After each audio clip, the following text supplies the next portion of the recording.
Hello. This is Julius Cartwright, your host for Equity Smart is the New Cool. Why do we say equity smart is the new cool? Because if you don't have good credit, that's not cool. If you're not saving any money, that's not cool. If you're not budgeting and handling your finances, that's not cool. So we're here today. We just completed our real estate investing side of it, and we're moving over into a new topic, generational wealth. I'm here as your host, Julius Cartwright, to take you through Welcome Another Wednesday, whether you're tuning in on Apple Music or Spotify or YouTube. Make sure that you subscribe and you hit the like button and hit that bell so that you get these notifications when we come with our show. Today I have an individual that I've known for quite some time, maybe, 20 years, maybe. Hey.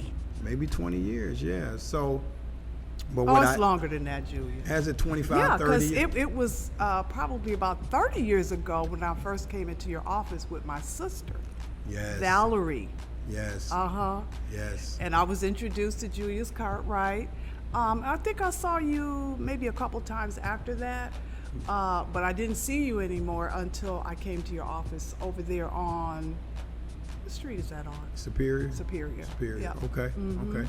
Yep. Well, yeah, that's but what I didn't know is I didn't know her story. So sometimes you meet people and you talk to them and you don't know the story of generational wealth. But let me give you a little backdrop on Vanessa Collier. She is a Clevelander, greater Clevelander, I should say, and her career started off in teaching. She taught cosmetology for a little while, and then she advanced on into some other career readiness work as far as teaching and prepping high school students at Shaw High School, right there in East Cleveland, right? Wow. Absolutely. But that was my third school, actually. Wow. I started off teaching in Cleveland at South High. Oh, I remember South High. They had a good cosmetology They department did. back in the They days. did. Yeah. It was a beautiful building, but I would say that the maintenance department could have used some help. But I actually started off in Cleveland at South High. Then I went to Bedford High School, and from there I went to Shaw, and that's where I retired from. Oh, wow. Mm-hmm. Okay. Well, today we're going to get into a topic and some discussion around generational wealth. Essentially, what generational wealth is that being able to pass that wealth on from generation to generation. But first, you have to obtain it. And some generation, whether you're at the beginning of that, the front end, in the middle, or you're 2 or 3 generations down, where you've had an opportunity to, somebody's trying to call me, had an opportunity to, let me put this thing on silent, yeah. Had an opportunity to be blessed enough to be in a family that had that lineage. And so today we're going to dive into the weeds of generational wealth and talk exactly about how your family did it. And it's in the real estate. It's in my space. It's in land. Absolutely. So just a little background on my mom and Okay. my aunt. Sure. My mom's name was Catherine Johnson. She was known throughout Cleveland as the press and curl queen of Cleveland. Nobody pressed and curled like my mom did. And she could require top dollar for it as well, and people gladly paid her for it. She and my Aunt Mary Holloway, began their salon over there on St. Clair, actually. This is where it all began. But they were on 101st and St. Clair. The building has since been torn down. But they came here from a small town in Lamar County, Georgia, by the name of Barnesville. Okay. Who would have thought that Barnesville could ever produce these kind of women? My great-grandmother and my great-grandfather had 12 kids. Wow. So while their kids were having kids, they were still having kids. Wow. They were still having kids. And so they came here with little more than a dream. They had husbands that didn't want to see them. You know, back in the day, in the 50s, husbands, they really could not conceive of you having a business. They didn't really want you to work, but they really couldn't conceive of you having a business. My dad couldn't conceive of it, and my aunt's husband couldn't conceive of that.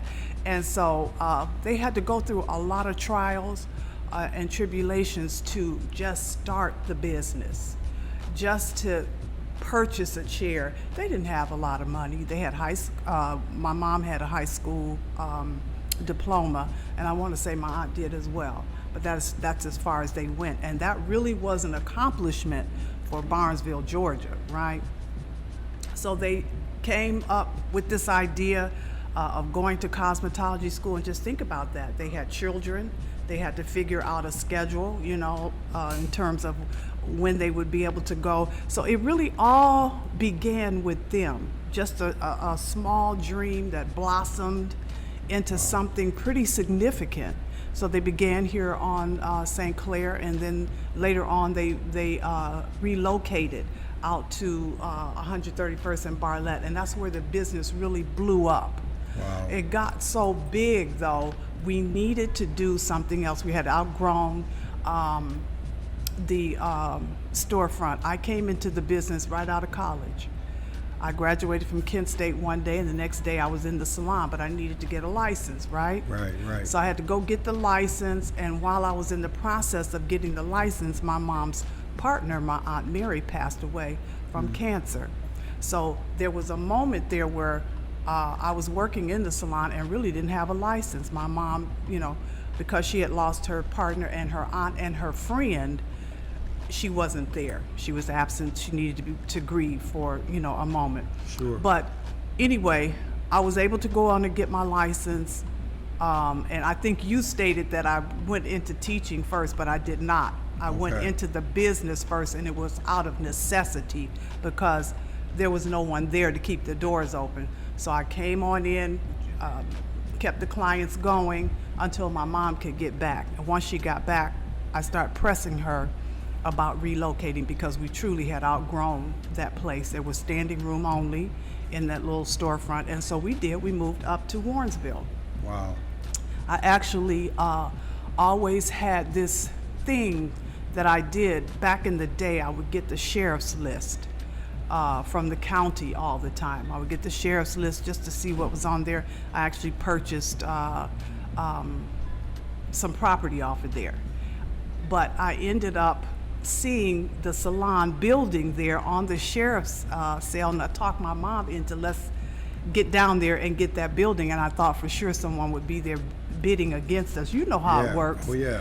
But when she said the address and she said the amount, and I said bid, and nobody said anything behind me. So I was shocked. Wow. But it was truly, God sent.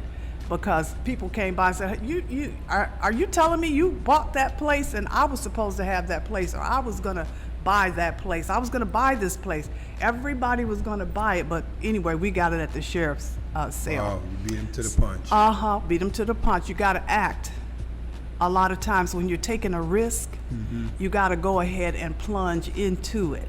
We don't know a lot of times how things are going to turn out, but you pray and you go on. You know what I mean?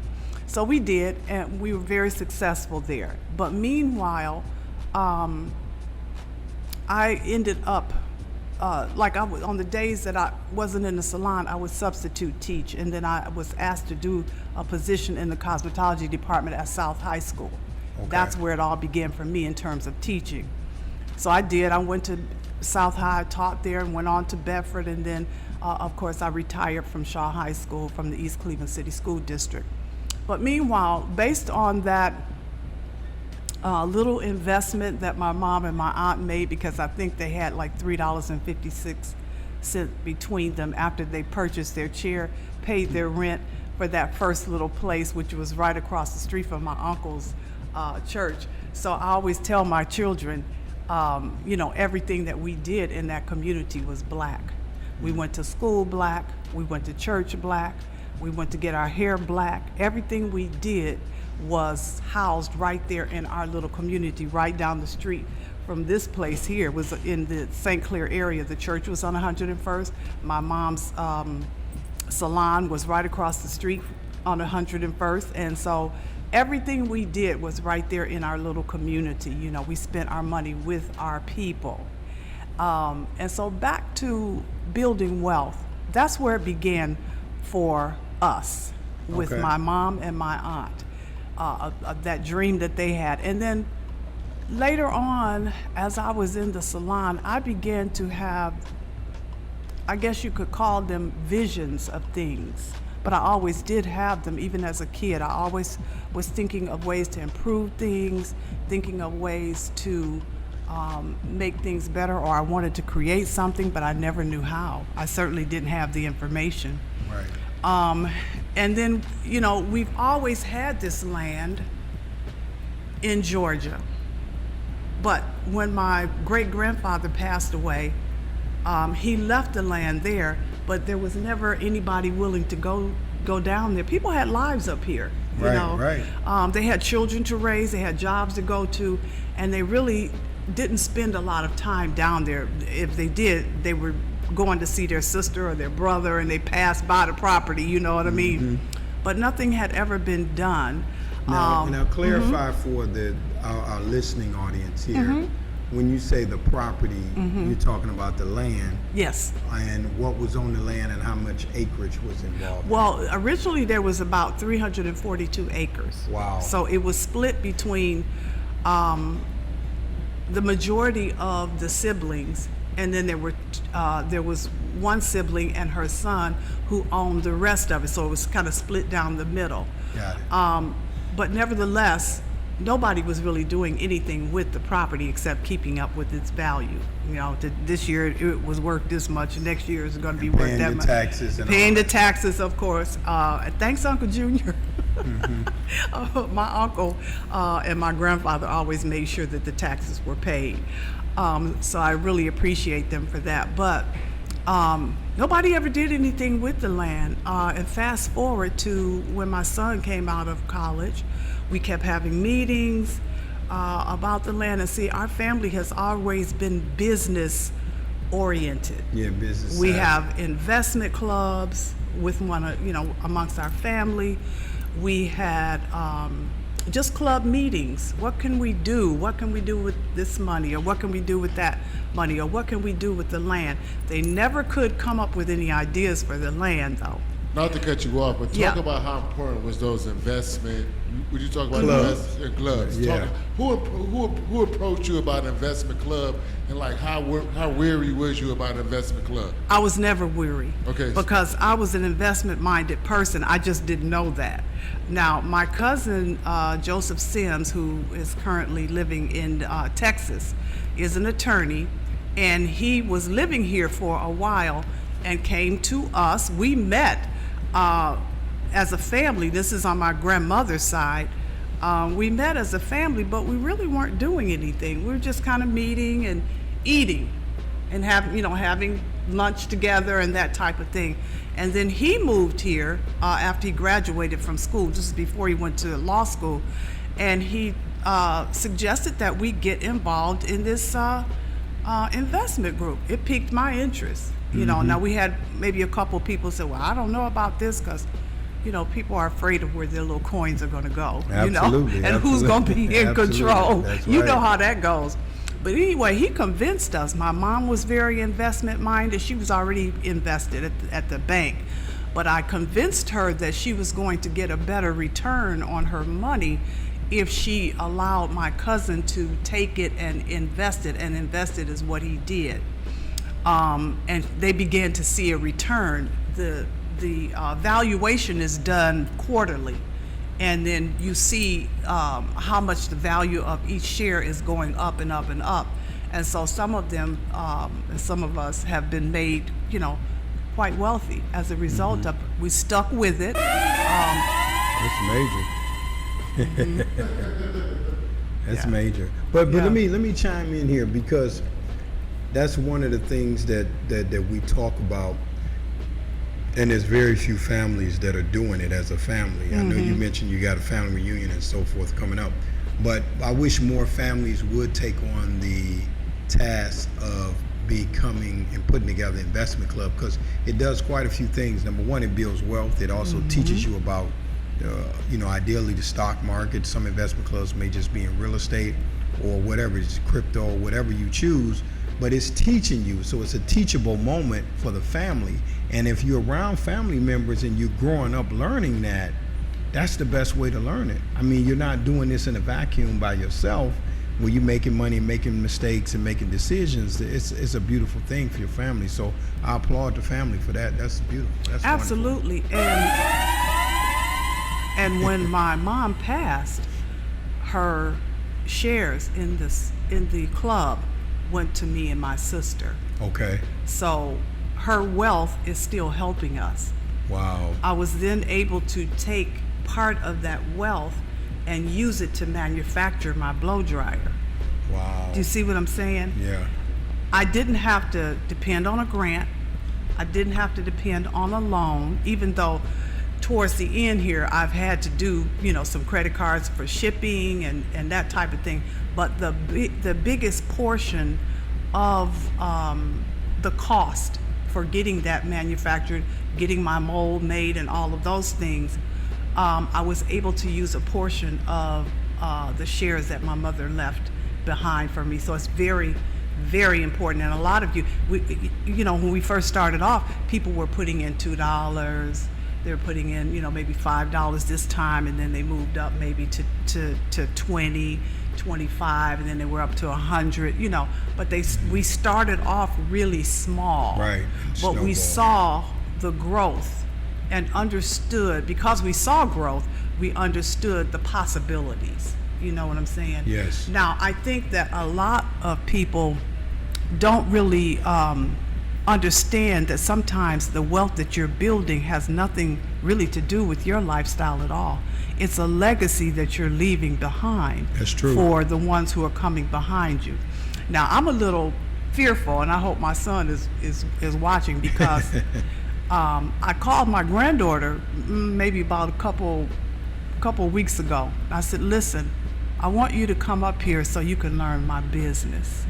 I need you to take over at some point the business, because there are about 3 or 4 of them, and she Okay. needs to learn these businesses. And she replied to me, now she's 19, she replied to me, she said, well, Grandma, can't Mom do it? Why can't Mom do it? No. I was like, I didn't call Mom, I'm calling you. Right, okay? Because my daughter really is just too busy. She's Right. too busy, and I just hope that doesn't end up being to the demise of the family. My son basically is the only one who has shown interest in the businesses, and that's probably because one of the businesses he initiated. Okay. So that went back to the land. He came up with the idea of growing hemp. So I had all kinds now of... for our listeners, explain what hemp is and how it can be used, etc. Okay, so it's a type of cannabis. However, it has it's a very low-grade THC plant. And what we do is we extract CBD from it to make topicals.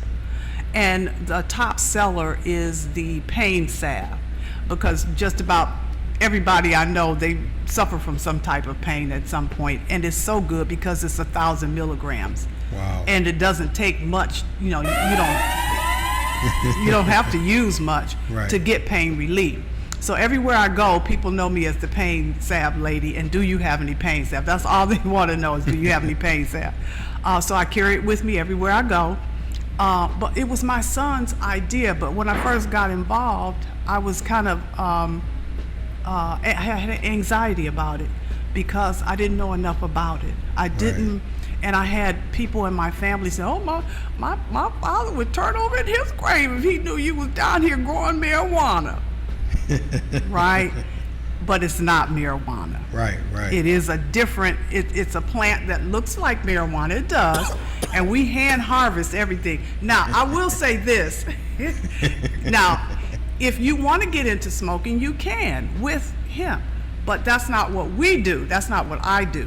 I definitely only do the topicals, but Now, the you don't plant... have, you don't have to answer this, but like, have you ever participated in like cannabis? smoking the hemp or Yes. anything? No. Okay. But I will say this, My son used to, especially down in Georgia, he sold it to a lot of cancer patients. And I've had some of the feedback that we got, like say for instance, one guy did share with us that he was a cancer patient, that he had not been able to urinate in a while until Wow. he smoked that hemp. So that was kind of an eye opener for me, you know, because I really I am dead set against it. I just don't want to get involved in that. But nevertheless, I think that this is going to be an adventure where I leave that legacy behind. It's a little slow taking off, but the potential is there. And it does sell. Not at like great amounts, but it does sell. But it sells, and I'm not even out here trying to sell it. Right. You know, people call me, I'm not calling them. So I do see the potential in it, and I want to expand the line. Like I'm looking to expand the line from just a topical pain salve to hair products. Oh yeah, you can use it. That hemp can be used in And hair. the reason why you can use it is because it will penetrate the scalp. The epidermis and the dermal layer can be penetrated by CBD. Most products that I spent all my money on when I was in the salon, they do not penetrate the epidural and the dermis layer.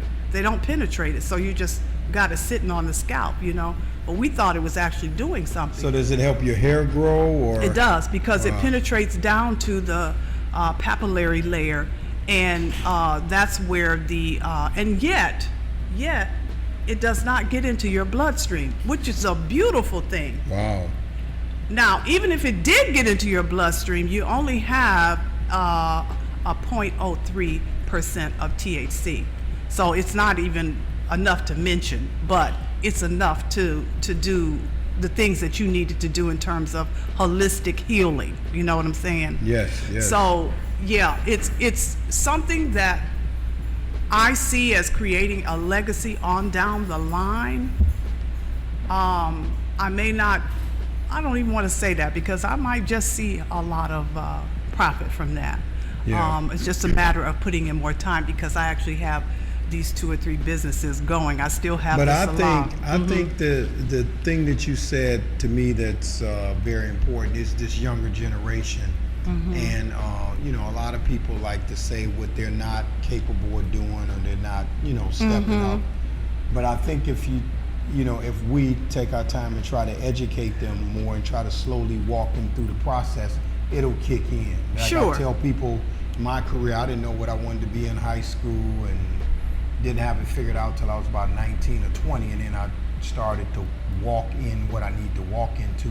So sometimes it just takes a little bit of time for you to just work through where you are and what you want to do. And you know, when you're between 14 and 18 or 19, you may not have it all Of course. figured out. But I think you got enough legacy there that you've established, and enough there as it relates to the generational piece to really get them, when they really realize what they have. And sometimes you have to be around people that don't have much for you to understand, like, wow, I'm complaining, but wow, I got my family has this land that I didn't even think about, and people are trying to figure out where they're gonna live and pay rent. And I'm already Absolutely. set. So that's a beautiful Absolutely. thing. But you know, we give our kids lots of options. Yes. And I think that that's to a fault, because when I was growing up, I didn't really have a choice. I had to be at that salon. That's true. I had to go there. I had to wash combs and brushes. I had to fold towels. There were things that I had responsibilities there, whether I wanted to be there or not. Oh, that's fact. That's fact, what Yeah. you're talking And so I learned the business from the ground up by just sitting around, you know, looking and doing and answering the phone, you know, and you better not let the phone ring longer than 2 rings, because why aren't you answering the phone? What's the problem? They own But it. we give, like my granddaughter has lots of options. So, you know, she's not focused in on these businesses, but I'm waiting for her to graduate from school, from Tuskegee University, Okay. and then I'll talk to her again when she gets out here and really sees what this is about Yes. out here. You know what I'm saying? Yes. And all of the potential, all of the wealth of knowledge and wealth and money that her family is leaving behind for her. Yeah, it's gonna make a big difference. It'll be a big difference. Huge. Absolutely. No, that's significant. So how many acres of land is it? So we still have 142. It's divided amongst 6 families. So my mother, before she passed away, she deeded hers over to my son. So he was then able to go down and do what he wanted or needed to do with this whole hemp initiative. So we started from scratch because it was a forest. Nobody had been there before. So Right. Did you guys timber the land and we did. seal that? Okay. We did. Yeah, we had to, start from scratch. We had to lay out rows. We had to buy seeds. We had to do all of those things. And again, a lot of that was part of my retirement, part of my IRA, and all of those things that I had invested in to all of those years and didn't really give it a lot of thought. All I knew was, this is great. I'm accumulating this funds, but what is it for? Exactly. So then I was able to see Exactly. what it was for. Well, I'm glad he was able to step up and really look at that land and take advantage of the 42 acres because 142 acres, I stand corrected, because a lot of times we don't have that inheritance opportunity in our family. When you start looking at the generational piece, you're just going through, and each family is starting from scratch. Absolutely. Now, I do have to ask a question.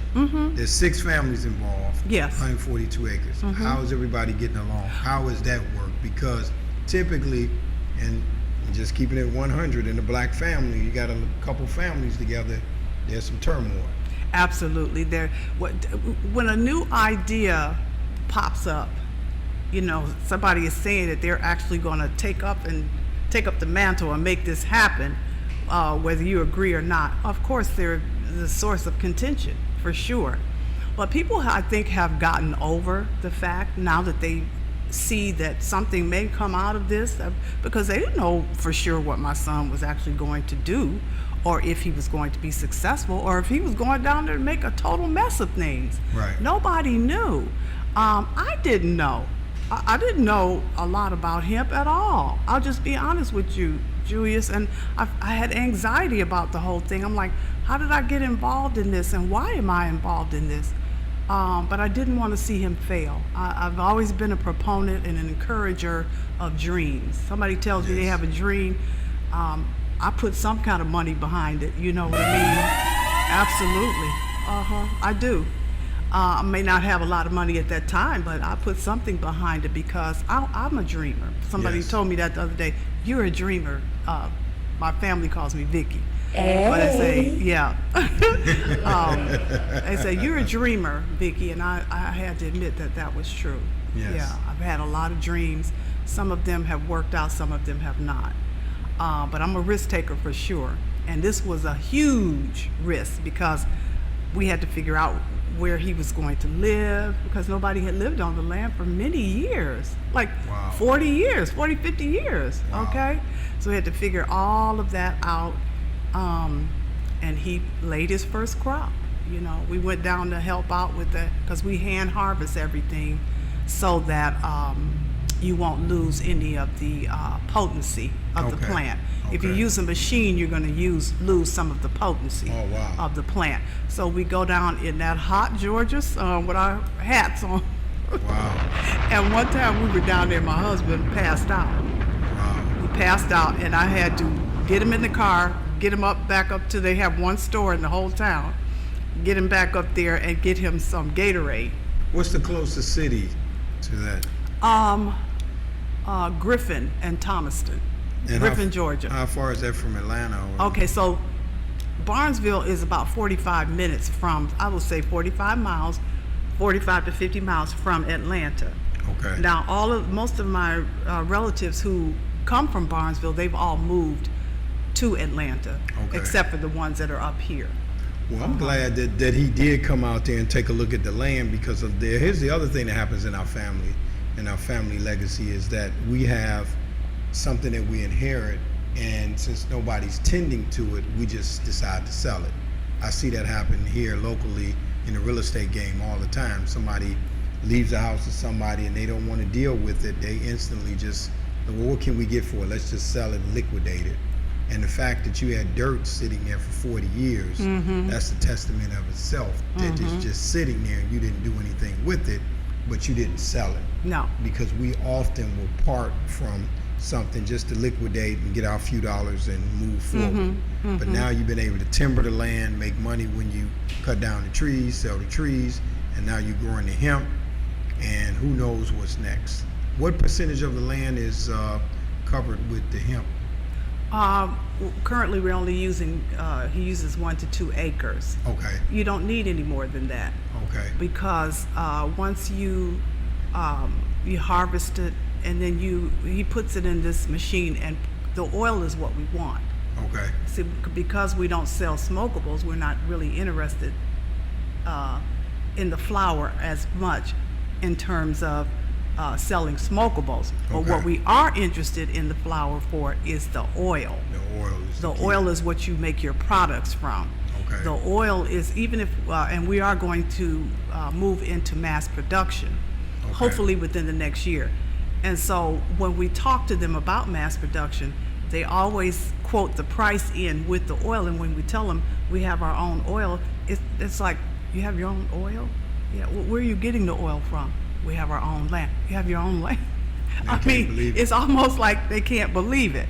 But yeah, that's a part of the process that we don't have to count on somebody else for. We have it ourselves.